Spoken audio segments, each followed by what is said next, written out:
When we hear one another, there will be peace in the world. When we understand one another, there will be peace in the world.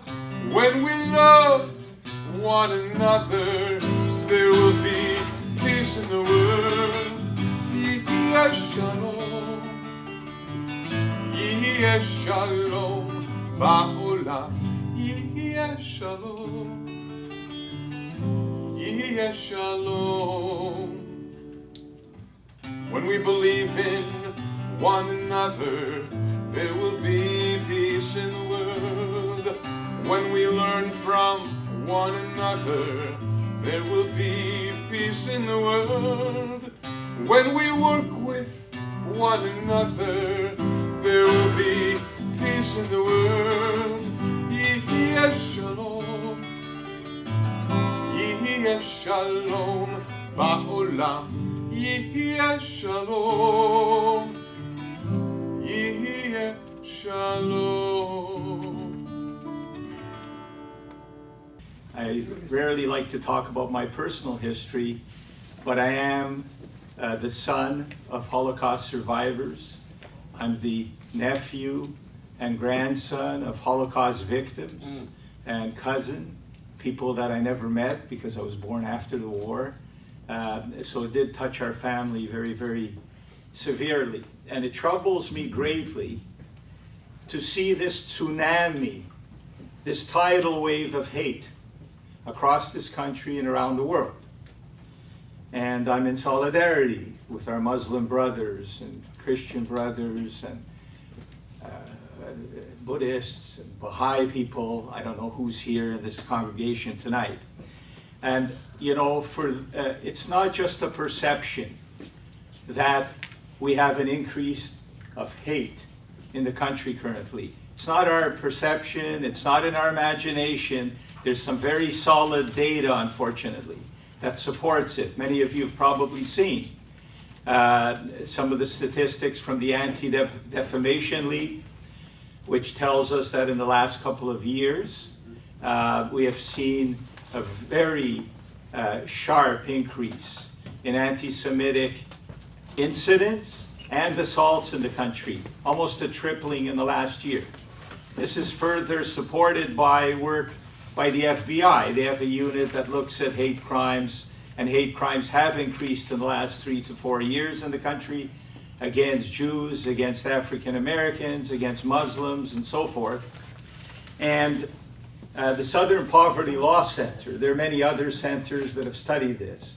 They've studied hate groups. They track hate groups in this country, and they found that over the last 4 years, there's been an increase of 30% in the number of hate groups in this country, and the majority, they're not Muslims, the majority are white supremacist groups in this country.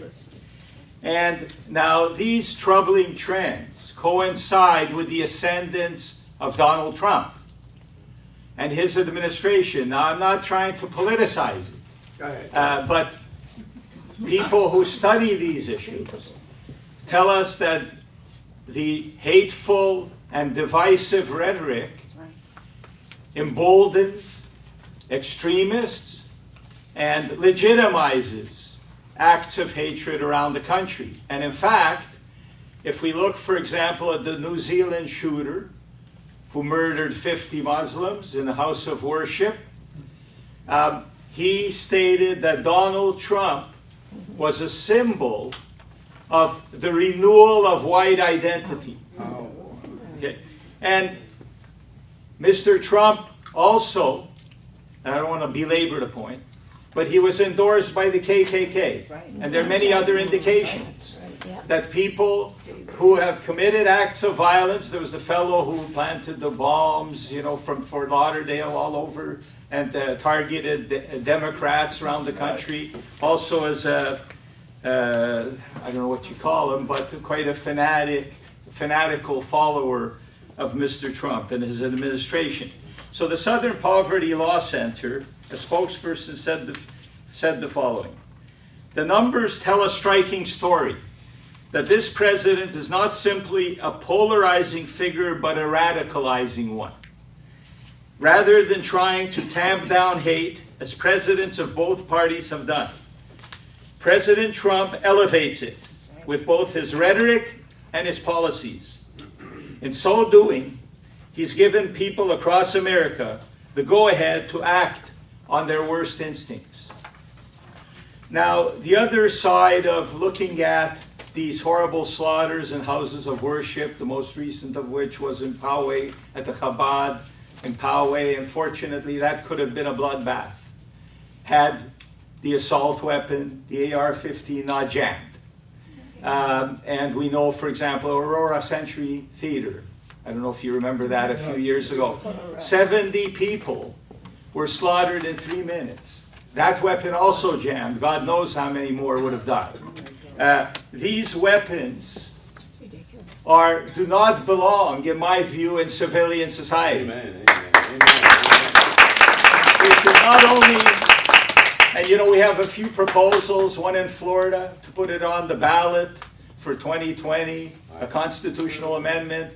We have a proposal in front of Congress that, of course, with this Congress and administration isn't going very far. But they want to exempt the weapons that are already in the hands of people. That's called grandfathering. We tried that once in 1994, and that assault weapons ban was not very successful because we did that. Well, what that would do is say, well, if you already have a weapon, you can keep it. So we already have about 1 million of these weapons. It's a rough estimate here in Florida. And what happens when you grandfather a law like that is the gun makers go on a manufacturing binge, knowing that this law is coming. And the people who buy these guns go on a buying binge. So when I talk about, and this is what New Zealand has done most recently, what Australia has done is no exemption, eliminating all these weapons and buying them back and melting them down. Australia melted down 1/3 of all the weapons in the country. Yes, the gentleman had a question. Yeah, you know, there's certain people that are single-issue voters. Yes. Some of those voters are anti-abortion. Sure. Maybe the rest of us who have a little more broader perspective, Right. our single issue would be anti-assault weapon. Right. And I think we're getting there. There's much more enthusiasm today on the side of people who want to see change than was the case in the past. So I wrote this book, Enough. I know I only have a few minutes. Enough, Solving America's Gun Violence Crisis. A couple of years ago, I wrote Confronting Gun Violence in America. And what prompted me, I was writing another book, but then Parkland happened. People said we need solutions. So what this book is about is trying to develop a package of solutions because we're very splintered. People who want to see change. We see that even amongst, I find that's the most disturbing thing for me. It's so many of the families that have been affected or from Parkland, they're forming different political action committees. They're all over the map. One wants an assault weapons ban. One wants background checks expansion. Somebody wants more mental health. And so what I've done is compile what the evidence tells us around the world and in states that are doing something more significant than in Florida. What is going to work? So it's kind of a roadmap for change. So that's what I've developed. And just give you a sneak preview of a couple of things. And there's a flyer out here if you're interested in reading further. Besides banning assault weapons, we need licensing in this country. We have a terribly broken background check system. So while we hear this, let's expand background checks, which basically means that the 25% of guns sold on the private market where there is no background check done, closing that loophole. And that's fine. But we need to do more because I've studied this background check, the FBI system, in great depth. Yeah. Half the states don't forward. It's a voluntary system. Yeah. The Supreme Court ruled back in the 1990s that the federal government cannot force the states to collect this information and pass it on to the FBI. Therefore, half the states don't pass on mental health records, juvenile records, drug-related histories, and so forth. So it's a very, very broken system. It's usually a 2-minute check of 3 flawed databases, and it's all over. So we need a licensing in this country, like in every other advanced country. Yes. Licensing that involves interviews with anybody who wants to own a gun. Right. Reference checks, waiting period. So if somebody is homicidal or suicidal, there might be a chance for that rage to dissipate. Here's one for you. In Canada, what's done is everybody who applies for a gun license, where applicable, their spouse or ex-spouse is notified. Now, they don't get a veto, an ex-spouse. That would be a concern. But much violence and gun violence is related to domestic violence. In fact, 57% of mass shootings have a domestic violence component. So that's another thing they do in Canada. Now, no system and training. Everybody needs training, not the bogus training we have in Florida, where you have businesses that in 2 to 3 hours, you get a certificate. And there's no test of marksmanship or how to handle a gun or when it's appropriate to use lethal force. Serious training of anybody who owns a gun by law enforcement. They have no skin in the game. They're not afraid to fail people. So this is not foolproof. Every country has an issue with violence and gun violence. But what my proposals will do, if they were adopted, and they're not going to be adopted overnight, it's a roadmap. It's kind of a northern star, if you wish, of where we ought to head. But I'd like to see this country adopt some measures that will bring our levels of gun violence down to what they are in the rest of the world. And that would probably save 30,000 lives a year here in the United States. So that's what I would like to see. And there's one other thing I'd like to tell you about. So there's a whole series of solutions. It's not a highly technical book. If you're interested in reading about what we should be doing in this country, is I've laid out, we all have heard of the Second Amendment. Yeah. It's been terribly distorted. Right.